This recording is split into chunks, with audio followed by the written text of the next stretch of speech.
ആശ്രയ FM 90. നാടിനൊപ്പം നാട്ടാർക്കൊപ്പം. Loud speaker. അറിവിന്റെ ആഘോഷം.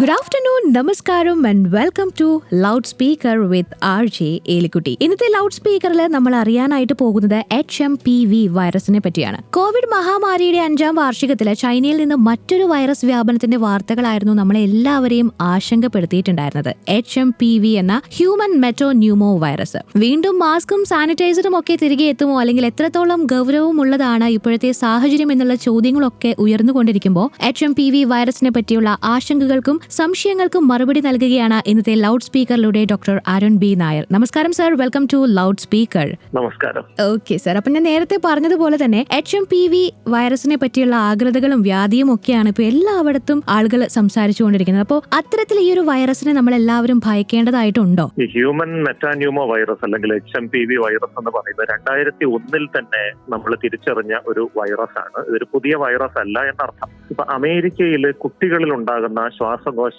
അണുബാധകൾ എടുത്താൽ 12 വയസ്സിൽ താഴെയുള്ള കുട്ടികളിൽ ഏറ്റവും കൂടുതൽ ശ്വാസകോശ പ്രശ്നങ്ങൾ ഉണ്ടാക്കുന്ന രണ്ടാമത്തെ സാധാരണമായ വൈറസ് ആണ് HMPV. ഏറ്റവും കൂടുതൽ റെസ്പിറേറ്ററി സിൻസീഷ്യൽ വൈറസ് എന്ന് പറഞ്ഞൊരു വൈറസ് ആണ്. രണ്ടാമത് HMPV ആണ്. നമ്മുടെ നാട്ടിലടക്കം നിരവധി പ്രാവശ്യം വന്നു പോയിട്ടുള്ളൊരു വൈറസ് തന്നെയാണ്. പക്ഷെ അടുത്ത കാലത്ത് അത് ചൈനയിൽ അത് തിരിച്ചറിയപ്പെടുകയും അതൊരു വാർത്തയാവുകയും ചെയ്തതുകൊണ്ടാണ് കോവിഡും ചൈനയിൽ നിന്ന് തുടങ്ങിയത് കൊണ്ട് നമുക്കൊരു ആശങ്ക അതിനെക്കുറിച്ച് വന്നു. പക്ഷെ ഈ ഒരു വൈറസിനെ കുറിച്ച് പറഞ്ഞു കഴിഞ്ഞാൽ ഇതൊരു RNA വൈറസ് ആണ്. ന്യൂമോ വൈറിഡേ എന്ന് പറയുന്ന ഒരു വൈറസ് കുടുംബത്തിൽപ്പെട്ട ഒരു വൈറസ് ആണ്.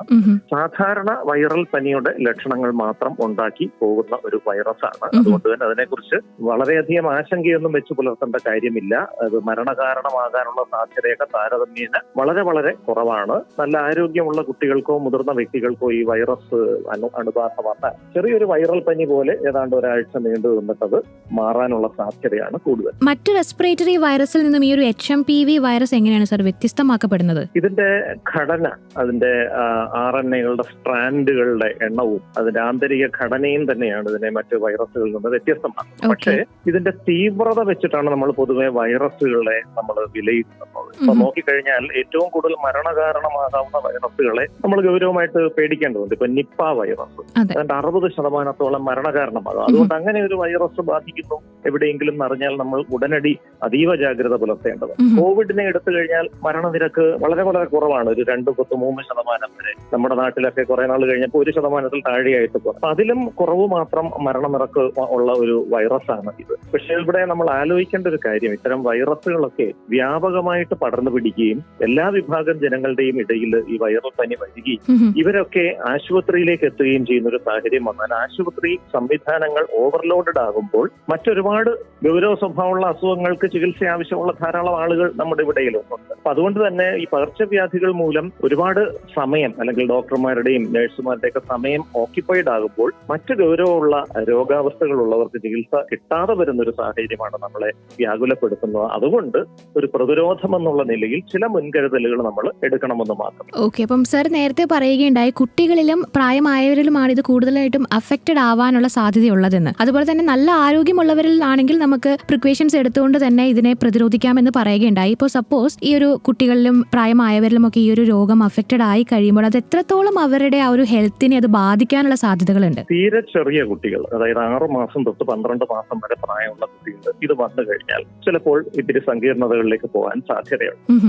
അതുപോലെ പിന്നെ ഏറ്റവും കൂടുതൽ അപകട സാധ്യതയുള്ളത് പോഷകാഹാരക്കുറവ് മൂലമോ മറ്റെന്തെങ്കിലും ശാരീരിക ആരോഗ്യ പ്രശ്നങ്ങൾ മൂലമോ രോഗപ്രതിരോധ ശേഷി കുറഞ്ഞ കുഞ്ഞുങ്ങൾക്ക് ഇത് വന്നാൽ അത് പെട്ടെന്ന് സങ്കീർണതയിലേക്ക് പോകാനുള്ള സാധ്യതയുണ്ട്.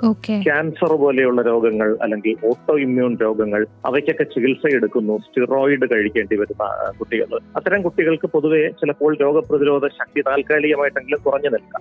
അത്തരം കുട്ടികൾക്ക് ഇത് ബാധിച്ചു കഴിഞ്ഞാൽ പെട്ടെന്ന് സങ്കീർണതകളിലേക്ക് പോകാം.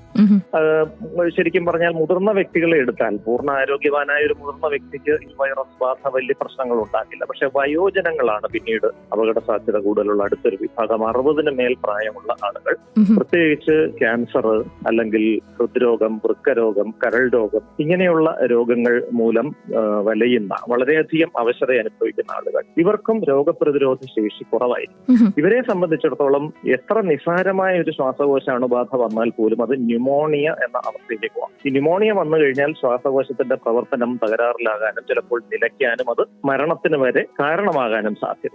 അപ്പൊ ഡോക്ടർ, ഈ ഒരു വൈറസ് വ്യാപനത്തില് ജനങ്ങൾ എടുക്കേണ്ട മുൻകരുതലുകൾ എന്തൊക്കെയാണ്? മാസ്ക് ധരിക്കുന്നതും സോഷ്യൽ ഡിസ്റ്റൻസിംഗ് നടത്തുന്നതും ഒക്കെ HMPV തടയാനായിട്ട് നമ്മളെ ഹെൽപ്പ് ചെയ്യുന്ന കുറച്ച് ഫാക്ടേഴ്സ് തന്നെയാണോ? തീരെ ചെറിയ കുട്ടികൾ, 5 വയസ്സിൽ താഴെയുള്ള കുട്ടികൾ, പൊതുവെ ആരോഗ്യ പ്രശ്നങ്ങളുള്ള വ്യക്തികൾ, ക്യാൻസർ പോലെയുള്ള അസുഖങ്ങൾക്ക് ചികിത്സ എടുക്കുന്നവർ, 60 മേൽ പ്രായമുള്ള മറ്റ് ആന്തരിക അവയവങ്ങൾക്ക് പ്രശ്നമുള്ള ആളുകൾ, ഈ ആളുകളൊക്കെ മാസ്ക് ധരിച്ചുകൊണ്ട് മാത്രം പൊതുസ്ഥലങ്ങൾ എന്ന് പറയുമ്പോൾ നമ്മൾ നടക്കാൻ പോകുന്ന വൈകുന്നേരങ്ങളിൽ മാസ്ക് ധരിക്കണമെന്ന് പറയുന്നില്ല, ആൾക്കൂട്ടമുള്ള സ്ഥലങ്ങളിൽ മാസ്ക് ധരിക്കുന്നതാണ് നല്ലത്. അതുപോലെ ആശുപത്രികളിലേക്ക് നമ്മൾ ഇനി അങ്ങോട്ട് ഈ വൈറസിന്റെ ഒരു അലയൊലികൾ അടങ്ങുന്നത് വരെ ഏത് ആശുപത്രിയിൽ എന്ത് ചികിത്സയ്ക്ക് അല്ലെങ്കിൽ ഏതെങ്കിലും രോഗിയെ സന്ദർശിക്കാൻ പോയാൽ പോലും മാസ്ക് ധരിച്ചുകൊണ്ട് തന്നെ പോകുന്നതാണ് നല്ലത്. കാരണം ആശുപത്രികളായിരിക്കും അഥവാ ഈ വൈറസ് എവിടെയെങ്കിലും ഉണ്ടെങ്കിൽ ഏറ്റവും കൂടുതൽ സാന്നിധ്യം ഉണ്ടാകാൻ സാധ്യതയുള്ള സ്ഥലങ്ങൾ. ഒരുപക്ഷെ പൂർണ്ണ ആരോഗ്യമുള്ളൊരു വ്യക്തിക്ക് ഈ വൈറസ് വലിയ രോഗലക്ഷണം ഉണ്ടാക്കണമെന്നില്ല. പക്ഷെ നമ്മുടെ ശരീരത്തിൽ ആ വൈറസ് കയറി നമ്മൾ അതുമായിട്ട് വീട്ടിൽ വന്നു, വീട്ടിൽ പ്രായം ചെന്ന ഒരു അച്ഛനുണ്ട് അല്ലെങ്കിൽ അമ്മയുണ്ട്, അവർ രോഗബാധിതരാണ്, അവരുമായി നമ്മൾ ഇടപെടുമ്പോൾ നമ്മളുടെ ശരീരത്തിലുള്ള വൈറസ് നമുക്ക് രോഗലക്ഷണങ്ങൾ ഉണ്ടാക്കിയില്ലെങ്കിലും അവർക്ക് രോഗലക്ഷണങ്ങൾ ഉണ്ടാക്കാനും അവരുടെ ആരോഗ്യത്തെ ബാധിക്കാനും സാധ്യതയുണ്ട്. അതുകൊണ്ടാണ് ആശുപത്രികളിൽ പോകുമ്പോൾ എല്ലാവരും മാസ്ക് ധരിച്ചുകൊണ്ട് തന്നെ പോവുക. ഡോക്ടർമാർ മാസ്ക് താഴ്ത്താൻ ആവശ്യപ്പെടുന്ന സമയത്ത് മാത്രം മാസ്ക് താഴ്ത്തുക എന്നുള്ളത് ശ്രദ്ധിക്കുന്നതായിരിക്കും. അത്തരത്തിൽ നമ്മൾ നോക്കുകയാണെങ്കിൽ ഒരു ക്ലൈമറ്റ് ചേഞ്ച് അല്ലെങ്കിൽ സീസണൽ ചേഞ്ചുകളൊക്കെ വരുന്നത് ഈ ഒരു HMPV വൈറസിന്റെ സ്പ്രെഡിനെ കൂടുതൽ എഫക്ട് ചെയ്യാനായിട്ടുള്ള ചാൻസുകൾ ഉണ്ടോ? തീർച്ചയായിട്ടും. എല്ലാ വൈറസുകളും തണുപ്പ് കാലത്ത് അല്ലെങ്കിൽ മഴക്കാലത്ത്, ഈ 2 കാലങ്ങളിലാണ് അത് വ്യാപകമായിട്ട് പടരുന്നത്. ഈ ഡിസംബർ, ജനുവരി മാസം തണുപ്പ് കാലമായതുകൊണ്ട് വൈറസുകൾ കൂടുതൽ വ്യാപിക്കാൻ സാധ്യതയുണ്ട്. പിന്നീട് ജൂൺ, ജൂലൈ പോലെയുള്ള മഴക്കാലത്താണ്. ഈ 2 സമയത്താണ് ഇത് ഏറ്റവും കൂടുതലായിട്ട് വ്യാപിക്കുന്നത്. കാരണം തണുപ്പ് വരുന്ന സമയത്താണ് വൈറസുകൾ പെറ്റുപെരുകാനും അത് വളരെ പെട്ടെന്ന് ആളുകളിൽ നിന്ന് മറ്റുള്ളവരിലേക്ക് സ്പ്രെഡ് ചെയ്യാനുള്ള സാധ്യത കൂടുതൽ. അതുകൊണ്ട് ഈ 2 കാലഘട്ടങ്ങളിൽ, അടുത്ത തണുപ്പുള്ള സമയത്തും മഴക്കാലത്തും നമ്മൾ കൂടുതൽ ജാഗ്രത പുലർത്തണം. അപ്പൊ ഈ ഒരു വൈറസിന്റെ ഡയഗ്നോസിംഗ് പ്രോസസ് എന്തൊക്കെയാണ് സർ? സ്പെസിഫിക് ആയിട്ട് എന്തെങ്കിലും ഒരു ടെസ്റ്റ് ഉണ്ടോ? ഇതിന്റെ രോഗലക്ഷണങ്ങൾ ഏതൊരു വൈറൽ പനിയുടെയും രോഗലക്ഷണങ്ങൾ പോലെയാണ്. മൂക്കൊലിപ്പ്, തൊണ്ടയ്ക്ക് കരകരപ്പ്, ജലദോഷം, ചെറിയ പനി, ഇത്തരം ലക്ഷണങ്ങളായിട്ടായിരിക്കും തുടങ്ങുന്നത്. കുറച്ച് കഴിയുമ്പോൾ അത് തൊണ്ടവേദനയും കടുത്ത പനിയുമായിട്ട് മാറാൻ സാധ്യതയുണ്ട്. മിക്കവാറും ഏതാണ്ട് 1 ആഴ്ച കൊണ്ട് അത് മാറും. അത്യപൂർവം വ്യക്തികൾക്ക് അത് ന്യൂമോണിയയിലേക്ക് പോകുമ്പോൾ മാത്രം ശ്വാസം മുട്ടല്, നെഞ്ചുവേദന അങ്ങനെയുള്ള ലക്ഷണങ്ങളിലേക്ക് പോവാം. ഏതൊരു വൈറസിന്റെയും നിർണയം പോലെ PCR, polymerise chain reaction test വഴി തന്നെയാണ് ഇതും കണ്ടെത്തുന്നത്. അത് നമ്മുടെ നാട്ടിൽ തന്നെ ഈ വൈറസ് വന്നപ്പോൾ തന്നെ അത് ബാംഗ്ലൂരും ചെന്നൈയിലും ഒക്കെ തുടക്കത്തിൽ തന്നെ കണ്ടെത്തുകയും ചെയ്തു. കാരണം നേരത്തെ തന്നെ ഈ വൈറസ് നമ്മുടെ ഇടയിൽ ഉള്ളതുകൊണ്ടാണ് അത് കണ്ടെത്താൻ കഴിഞ്ഞത്. പിന്നെ ആ വൈറസിന്റെ വകഭേദം എന്താണ്, പലതരം വകഭേദങ്ങൾ വരെ വൈറസിനുണ്ട്, അത് തിരിച്ചറിയാൻ കൂടുതൽ സങ്കീർണമായിട്ടുള്ള പരിശോധനകൾ വേണ്ടി വരുമെന്ന് മാത്രം. ഓക്കെ, അപ്പം ഈ ഒരു വൈറസിന്റെ പ്രൈമറി മോഡ് ഓഫ് ട്രാൻസ്മിഷൻ എന്തൊക്കെയാണ്? ശ്വാസകോശ സ്രവങ്ങൾ വഴി തന്നെയാണ് ഇതിന്റെ പടരൽ സാധാരണ സംഭവിക്കുന്നത്. ഇപ്പൊ രോഗബാധിതനായ ഒരു വ്യക്തി ചുമയ്ക്കുന്നു, തുമ്മുന്നു, അല്ലെങ്കിൽ അദ്ദേഹത്തിന്റെ ശ്വാസകോശ സ്രവങ്ങൾ, ആ സ്രവങ്ങളിലുള്ള വൈറസ് സ്പർശനം വഴി മറ്റുള്ളവരുടെ ശരീരത്തിലേക്ക് പടരാം, അല്ലെങ്കിൽ എയറോസോൾസ്, ഈ ശ്വാസകോശ സ്രവങ്ങൾ വഴി നേരിട്ട് തന്നെ മറ്റുള്ളവരുടെ, ഇങ്ങനെയാണ് ഇത് സാധാരണ പടരുന്നത്. അപ്പം ഈ ഒരു വൈറസിന് ഇപ്പോ വാക്സിനുകളൊന്നും ഇല്ല എന്നുള്ള രീതിയിലുള്ള വാർത്തകളൊക്കെ നമ്മൾ പ്രചരിക്കുന്നത് കേട്ടിട്ടുണ്ടായിരുന്നു. അപ്പം ശരിക്കും വാക്സിനുകൾ അവൈലബിൾ ആണോ, അതോ ഈ ഒരു ഏരിയയിൽ ഇപ്പോൾ റിസർച്ചുകളൊക്കെ നടന്നുകൊണ്ടിരിക്കുകയാണോ സർ? ഇപ്പോഴത്തെ അവസ്ഥയിൽ ഇതിന് പ്രത്യേകമായിട്ടുള്ള വൈറസുകൾ കണ്ടുപിടിക്കപ്പെട്ടില്ല. ഇതിന്റെ ഒരു ആവശ്യവും സാധാരണഗതിയിൽ ബഹുഭൂരിപക്ഷം ആളുകൾക്കും വരുന്നില്ല. സാധാരണ മരണകാരണം കൂടുതലാകാവുന്ന വൈറസുകൾക്കാണ് ഈ വാക്സിനുകൾ കൊണ്ട് പ്രസക്തിയുള്ളത്. പക്ഷേ സാധാരണഗതിയിൽ വയോജനങ്ങളായ വ്യക്തികൾക്ക് വേണ്ടിയിട്ട് ഇൻഫ്ലുവൻസ വാക്സിൻ ഒക്കെ ഇപ്പോൾ നിലവിലുണ്ട്. പ്രത്യേകിച്ച് പ്രമേഹ രോഗബാധിതരും ഹൃദ്രോഗബാധിതരുമായിട്ടുള്ള യാത്രകളൊക്കെ ചെയ്യാൻ സാധ്യതയുള്ള, വിമാനയാത്രയൊക്കെ ചെയ്യുന്ന വയോധികർക്ക് ഈ ഇൻഫ്ലുവൻസ വാക്സിൻ ഒക്കെ എടുക്കാൻ ഡോക്ടർമാർ പറയാറുണ്ട്. അപ്പൊ അതുപോലെയുള്ള വാക്സിനുകൾ ഭാവിയിൽ വരാൻ സാധ്യതയുണ്ട്. ഇപ്പോഴത്തെ അവസ്ഥയിൽ അങ്ങനെയുള്ള വാക്സിൻ നിലവിലില്ല. ആദ്യമായിട്ട് HMPV വൈറസ് എഫക്റ്റഡ് ആയിട്ടുള്ള ഒരാൾ മനസ്സിലാക്കിയിട്ടുണ്ടെങ്കിൽ അവർ ആദ്യമായിട്ട് ചെയ്യേണ്ട കാര്യങ്ങൾ എന്തൊക്കെയാണ്? ഏറ്റവും ആദ്യം എടുക്കേണ്ട പ്രിക്വേഷൻ സ്റ്റേജുകൾ എന്തൊക്കെയാണ്? ഭയപ്പെടാതിരിക്കുക, വെപ്രാളപ്പെടാതിരിക്കുക എന്നുള്ളത് തന്നെയാണ് ആദ്യത്തെ കാര്യം. ടെൻഷൻ അടിക്കേണ്ട ഒരു വിഷയമല്ല. പക്ഷേ നമ്മൾ വീട്ടിലാണ് കഴിയുന്നെങ്കിൽ പോലും വീട്ടിൽ തീരെ ചെറിയ കുട്ടികളോ പ്രായം ചെന്ന വ്യക്തികളോ രോഗബാധിതരായ വ്യക്തികളോ ഉണ്ടെങ്കിൽ വീട്ടിനുള്ളിലും ഈ രോഗബാധിതരായ വ്യക്തികൾ മാസ്ക് ധരിച്ചുകൊണ്ട് നടക്കുന്നത് തന്നെയാണ് നല്ലത്, നമ്മുടെ പ്രിയപ്പെട്ടവരുടെ സുരക്ഷിതത്വത്തിന് വേണ്ടിയിട്ടാണ്.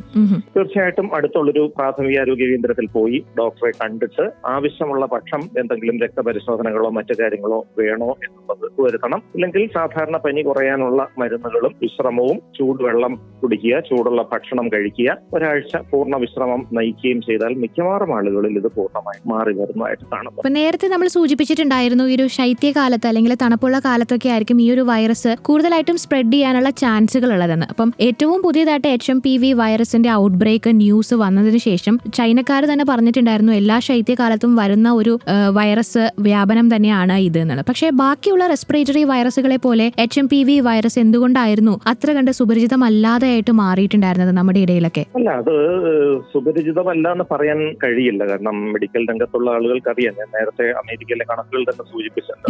അമേരിക്കയിൽ കുട്ടികളിൽ ഏറ്റവും കൂടുതൽ വരുന്ന വൈറൽ അണുബാധകൾ 2ാം സ്ഥാനത്താണ് HMPV. പക്ഷെ ഓരോ പ്രദേശത്തും അതിന്റെ ഭൂമിശാസ്ത്രപരമായ പ്രത്യേകതകൾ കൊണ്ടും ഒക്കെ ചില പ്രത്യേക വൈറസുകൾ കൂടുതൽ വരും. ഇപ്പൊ നമ്മുടെ പ്രദേശത്താണെങ്കിൽ influenza virus, respiratory syncytial virus, ഇത്തരം വൈറസുകളാണ് കൂടുതൽ. അപ്പൊ നമ്മുടെ ഈ പ്രദേശത്ത് അത്ര വ്യാപകമായിട്ടത് റിപ്പോർട്ട് ചെയ്യപ്പെടാത്തത് കൊണ്ടാണ് പെട്ടെന്ന് ഇത് വന്നപ്പോൾ ഇതൊരു വാർത്താ പ്രാധാന്യം നേടിയത്. പ്രത്യേകിച്ച് ഡിസംബർ മാസത്തിൽ ചൈനയിൽ നിന്ന് റിപ്പോർട്ട് ചെയ്യപ്പെട്ടു. ഡിസംബറിൽ ചൈനയിലാണ് 2019 ആദ്യം കോവിഡ് വന്നത്. അതുമായി ബന്ധപ്പെട്ടൊരു ആശങ്ക മാത്രമാണത് ഇത്ര വലിയ വാർത്താ പ്രാധാന്യത്തിന് കാരണമായതെന്നുള്ളതാണ്. ഹെൽത്ത് കെയർ പ്രൊവൈഡേഴ്സ്, അതായത് ഈ ഒരു അസുഖം റെക്കഗ്നൈസ് ചെയ്ത് കഴിഞ്ഞിട്ട് ആളുകളെ ട്രീറ്റ് ചെയ്യുന്ന ആളുകളുണ്ടല്ലോ, ഹെൽത്ത് കെയറിലുള്ളവർ, അവരോട് എന്തൊരു അഡ്വൈസ് ആണ് സാറിന് കൊടുക്കാനായിട്ടുള്ളത്? അല്ല, അവരും ഹെൽത്ത് കെയർ പ്രൊവൈഡേഴ്സും ഈ പകർച്ചവ്യാധികൾ വരുന്ന സമയത്ത് അവർ തീർച്ചയായിട്ടും ആശുപത്രിയിൽ മാസ്ക് വെച്ചുകൊണ്ട് തന്നെ പ്രവർത്തിക്കേണ്ടതുണ്ട്. അവരങ്ങനെ തന്നെ ചെയ്യുകയും ചെയ്യും. എങ്കിൽ പോലും ആശുപത്രികളുമായി ബന്ധപ്പെട്ട് നിൽക്കുന്നവരല്ല, ഡോക്ടർമാരും നഴ്സുമാരും സ്റ്റാഫും മാത്രമല്ല, രോഗികളുടെ പരിചാരകരും രോഗികളെ സന്ദർശിക്കാൻ പോകുന്നവരും രോഗികളും അടക്കമുള്ള ആളുകൾ ആശുപത്രിയിൽ കൃത്യമായി മാസ്ക് ധരിച്ചുകൊണ്ട് മാത്രം